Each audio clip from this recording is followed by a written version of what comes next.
व्यक्ति की तरक्की के पीछे एक महिला का हाथ होता है। अगर इस जगह पे आलोक एक बड़े पद में होते तो क्या यही सपोर्ट आलोक को दिया जाता? हस्बैंड की बेसिक ड्यूटी उसने फुलफिल की है। हाँ। वो पढ़ा करके किसी कुछ ऐसा नहीं। इसमें पैसों का मामला नहीं है, मामला स्टेटस का है और इमोशंस का है। कितने साल के बाद ये डाउरी का मामला? 7 साल के अंदर। हस्बैंड पहले उसको पढ़ाया, फिर बाद में वो उसका प्रॉफिट लेने का ये ट्राई किया।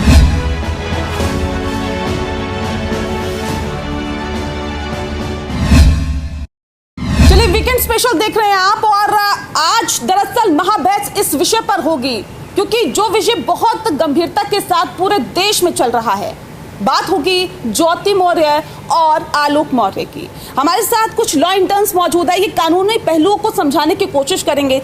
आइए समझते हैं इनसे। अडल्ट्री कानून क्या है? सबसे पहले आप बताइए मुझे, क्या होता है अडल्ट्री कानून? एडल्ट्री कानून में ये है कि अभी राजस्थान हाई कोर्ट ने ये लीगल कर दिया है कि कोई एक पति और पत्नी किसी गैर शादीशुदा होने के बाद भी किसी गैर औरत या मर्द के साथ संबंध बना सकते हैं। तो ये इलीगल नहीं है, अब ये लीगल कर दिया गया है। जी, ये लीगल कर दिया गया है। लेकिन ऐसे में क्या आपको लगता है कि जो ज्योति ने किया वो सही था कानूनी पॉइंट ऑफ व्यू से? इसमें गलत क्या है? जब मर्द करे तब हम तो उनको कूल टर्म कर देते हैं, और जब औरत करे तब उनको आप लो पॉइंट में जाके उनको डिग्रेड कर देते हैं। ज्योति मौर्य ने इस वक्त, जब आलोक मौर्य ने अपनी बात सामने लाई कि ज्योति मौर्य का अफेयर चल रहा है और उन्होंने उन्हें एक्सप्लॉइट किया है, तो ज्योति मौर्य ने उनके ऊपर एलिगेशन लगाया है कि शादी के समय उनसे डाउरी की डिमांड की गई, कुछ 40-50 लाख। कितने साल तक डाउरी का मामला दर्ज किया जा सकता है? शादी के लगभग 10 से 12 साल हो गए, कितने साल के बाद ये डाउरी का मामला? 7 साल के अंदर। 7 साल के अंदर। तो ये टाइम ज्यादा हो गया है। हाँ, ये टाइम ज़्यादा हो गया, इसलिए ये डाउरी का मामला, जब वो उनके साथ ही रहती थी तब तो उन्होंने उनके ऊपर नई इल्ज़ाम लगाया कि दहेज मांगते हैं या कुछ भी, पर अब उनके ऊपर जब बात उठी है तब उन्होंने दहेज का ये डाउरी का मामला सामने लाया है। निजी चैट को कभी भी हम अपने साइड से शेयर कर सकते हैं, लेकिन हम किसी दूसरे के फ़ोन से लेकर के हम उसका स्क्रीनशॉट किसी को दिखा रहे हैं तो प्राइवेसी की इन्फ्रिंजमेंट है और उसके सख्त कार्रवाई हो सकती है। और प्लस आलोक जो है, जब उनको पढ़ा रहे थे तब उनको कभी कोई प्रॉब्लम नहीं हो रही थी, कोई चैट नहीं, कोई कुछ नहीं। बट जब उन पे एलिगेशंस उठने लगे कि उनका एक्स्ट्रा मैरिटल अफेयर है, वो अडल्ट्री कर रही हैं, तब उन्होंने आलोक पे बहुत सारे सवाल जवाब उठाने लगे कि वो पहले नीची कद के थे, बट हमें वो ऊपर कद की बताते थे कि मैं ज़्यादा ऊपर फर्स्ट ग्रेड में काम करता हूँ, बट वो 4th ग्रेड वर्कर थे, जो कि बहुत गलत है।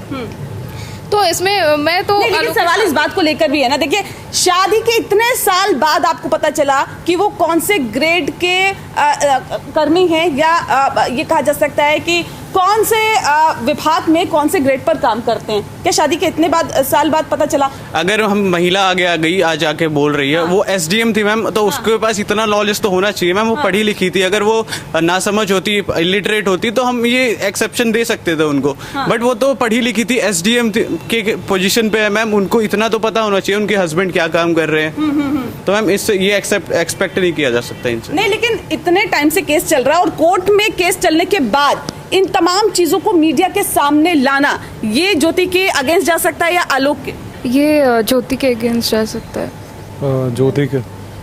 किसका केस ज्यादा मजबूत लग रहा है आपको? आप बताइए। जिस तरीके से आलोक जितने भी चैट्स या फिर स्क्रीनशॉट्स वायरल कर रहे हैं, वो article 21 of the Indian constitution जो हमारे राइट टू प्राइवेसी के बारे में बात करता है, तो वो एक उसका इन्फ्रिंजमेंट है जो कि आलोक को नहीं करना चाहिए था। अगर ये घर का मुद्दा है तो वो घर पर ही सॉर्ट आउट होना चाहिए था। आपको भी लगता है घर का मुद्दा घर पे ही सुलझाना चाहिए था? मैम बिल्कुल, घर का मुद्दा घर में सुलझाना चाहिए, लेकिन अगर बात इतनी बढ़ जाती है तो फिर उस चीजों को कोर्ट तक ले जाना पड़ता है, आगे लोगों को बताना। कोर्ट में तो कई सालों से चल रहा है ना मसला, ये अभी मीडिया के सामने नहीं हो पा रहा है ना, कोर्ट तक भी नहीं हो पा रहा है, इसलिए तो उन्होंने सपोर्ट सीख करने को सोशल मीडिया को बताया है, मीडिया का सपोर्ट लिया है। तो घर की बात घर तक रहे, बिल्कुल अच्छी बात है, लेकिन जब बात सर से ऊपर चली जाती है तब उसको बाहर निकलना पड़ता है। आप कब तक बात को रोक लेंगे? किसका जो केस है ज्यादा मजबूत है, ज्योति का या आलोक का? मेरे हिसाब से तो आलोक का केस ज्यादा मजबूत है। आलोक का। आपको क्या लगता है? आलोक का केस। आलोक का केस। आलोक का। चलिए, यहाँ आलोक वाले ज्यादा है, यहाँ पूछ लेते जरा, किसका लगता है केस ज्यादा? मैम मेरे हिसाब से तो ज्योति का केस मजबूत है। कौन सा केस ज्यादा मजबूत? ज्योति का। ज्योति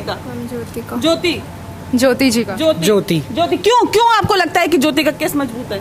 मैम बिकॉज जो कोर्ट की प्रोसीडिंग है वो अलग चीज़ है, वो डोमेस्टिक जो भी उन्होंने हैरेसमेंट वगैरह जो भी है डाउरी के केसेस वगैरह जो भी चार्जेस लगाए हैं वो अलग चीज़ है मैम, कोर्ट में चल रही है साइड बाय साइड। बट एक पर्सन अगर उसके ऊपर चार्जेस लगी है मैम, वो क्रिमिनल चार्जेस तो ऐसे ज्योति के ऊपर तो नहीं लगी है मैम, उन्होंने लगाया है उल्टा, तो मैम उनको तो हम नौकरी से क्यों निकाल रहे हैं? उनके साथ जो हुआ वो तो मैम बुरा ही हुआ। अच्छा चलिए, आप लोग कह रहे हैं आलोक का केस बहुत मजबूत लग रहा है। अगर एक महिला एक अपने हस्बैंड को छोड़ती है या फिर वो कहती है कि चलिए इनके साथ नहीं रहना, डाइवोर्स का केस चलता है, तो उसके अगेंस्ट जितने लोग हो जाते हैं, ऐसे तो बहुत सारे केसेस होंगे मेरे ख्याल से, जहां पर जो लड़के हैं, जो आदमी हैं, वो छोड़ देते हैं महिलाओं को, अलग शादियां कर लेते हैं। ये उनसे कैसे अलग है? ये इसलिए अलग है क्योंकि पहले तो उन्होंने जब वो शादी करके आए तब तो जब वो पढ़ी लिखी भी थी तब भी वो उनके साथ रहे क्योंकि वो पढ़ा रहे थे, तब तक तो ठीक था।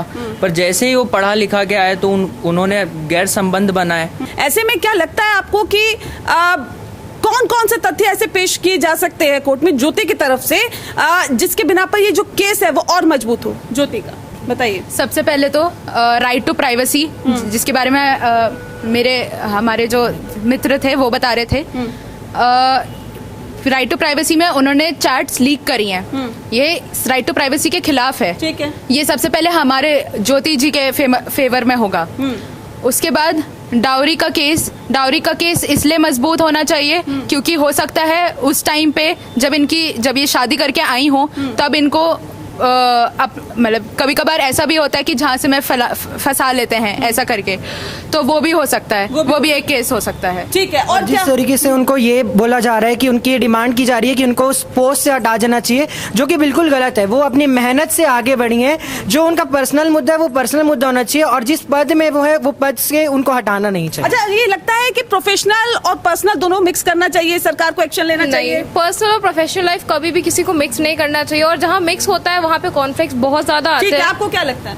नहीं, क्या लगता है? मेरा ये मानना है कि अगर आप मानसिकता देखें आलोक की, तो अगर वो प्रोग्रेसिव नहीं होते वुमेन्स को लेकर, तो उन्होंने एक्चुअली उनको पढ़ाया नहीं होता कभी आगे। आप बताइए कि एक्शन होना चाहिए क्या? पद से हटा देना चाहिए ज्योति को? पद से हटाना तो ठीक नहीं होगा क्योंकि वो एक निजी मामला था उनका, हालांकि वो कोर्ट के सामने आया, जो भी चीजें थी वो हुई। पर मेरे हिसाब से अगर आपने जो बोला कि पर्सनल और प्रोफेशनल को अलग अलग रखना चाहिए, अगर हम अपने कॉन्स्टिट्यूशन के आर्टिकल 21 की बात कर रहे हैं तो वो राइट टू लिबर्टी देता है, तो इस चीजों को तो अलग होना चाहिए। और रही कि वो SDM के पद पे हटाना चाहिए, तो वो नहीं हटाना चाहिए क्योंकि वो भी अपना सारा कानून जानती हैं, वो भी उस हिसाब से चलेंगी, और जो कानून है वो तो अपना काम सही से करेगा ही। क्या इस बात को इतना इशू बनाना चाहिए? आप बताइए, इस बात को इतना इशू बनाना चाहिए कि आलोक ने ज्योति को पढ़ा दिया, आलोक ने ज्योति को पढ़ा दिया? नहीं, इतना इशू नहीं बनाना चाहिए क्योंकि उसने खुद चूज करके पढ़ाया है और उसमें ज्योति की क्या गलती। ठीक है, आपको लगता है? पढ़ाते तो माँ बाप भी हैं, पर कभी भी इस चीज़ का इशू नहीं बनता कि उन्होंने पढ़ाया है। तो मेरे हिसाब से आलोक को भी इतना इशू नहीं बनाना चाहिए था कि उसको पढ़ा। और ये बोला जाता है कि social media is the best platform to show cause the pain. इसका मतलब ये नहीं कि आप अपने निजी मामले को ही सोशल मीडिया में ला लें, ये कोई पब्लिक मामला नहीं था। हम देखे आलोक ने उसको पढ़ाया मैम, ये तो हस्बैंड की बेसिक ड्यूटी उसने फुलफिल की है। वो पढ़ा करके किसी कुछ एहसान नहीं किया मैम। हमें नहीं पता था कि आलोक को बिल्कुल भी नहीं पता होगा कि अब उसको पढ़ाने के बाद SDM बन जाएगी या फिर जॉब मिलेगा ही, वो क्रैक ही कर लेगी एग्जाम। अब बाद में उन्होंने क्रैक कर लिया तो उसके बाद इशू बना रहे हैं। अब SDM क्योंकि ज्योति बन गई, सरकारी तनख्वाह अच्छी खासी आती है, कमाई अच्छी होती है, तो ऐसे में क्या लगता है कि पैसे का मामला इसलिए इतना ज्यादा इस पे हो हल्ला हो रहा है? बाकी अगर घरेलू वाइफ होती तो तलाक कब का मिल गया होता? नहीं, मुझे लगता है जैसे कि ज्योति अब SDM बन गई है तो उसकी तनख्वाह ऑब्वियसली बड़ी होगी, और जो उसका पति है, मुझे ऐसा लगता है कि उसका पति उसे मतलब लोअर कास्ट का लगने लगा हो कि ये मुझसे कम कमाता है या मेरे साथ कुछ ऐसा कर देगा। सोशल स्टेटस की बात है, पैसे से ज़्यादा। कि ज्योति मौर्य को ऐसा लगने लगा कि उसका पति उसके बराबर नहीं है क्योंकि वो अब एक बड़े पद पे आ चुकी है। इसमें पैसों का मामला नहीं है, मामला स्टेटस का है और इमोशंस का है। इमोशन का मामला है। देखिए, इमोशन पर ही भारत की जनता एक तरफा हो जाती है, और क्या लगता है कि इसमें इमोशन बहुत बड़ी चीज यहाँ पर दिखाई दे रही है? यस, इमोशन है क्योंकि जैसा इन्होंने बताया कि उनका स्टेटस ये सब तो उनको पहले भी पता था। ये सब ये इमोशन से मजबूत लग रहा है आलोक का केस या फिर कानूनी पहलुओं से मजबूत लग रहा है? इमोशन से भी मजबूत है और कानूनी पहलू से भी मजबूत। कानूनी पहलुओं से कैसे मजबूत है? अच्छा बताइए। मैम, मैं तो ये कहना चाहूँगा कि अगर इस केस को हम मान लीजिए ये हम मानते हैं कि इस आलोक की जगह पे जगह ज्योति होती, तो अगर ये इमोशनल नहीं होता आज, क्योंकि वो एक बहुत बड़े पद पे है तो उनका सपोर्ट करने के लिए सब लोग खड़े हैं। अगर इस जगह पे आलोक एक बड़े पद में होते तो क्या यही सपोर्ट आलोक को दिया जाता? देखिए, ये भी कहा जाता है कि हर व्यक्ति की तरक्की के पीछे एक महिला का हाथ होता है।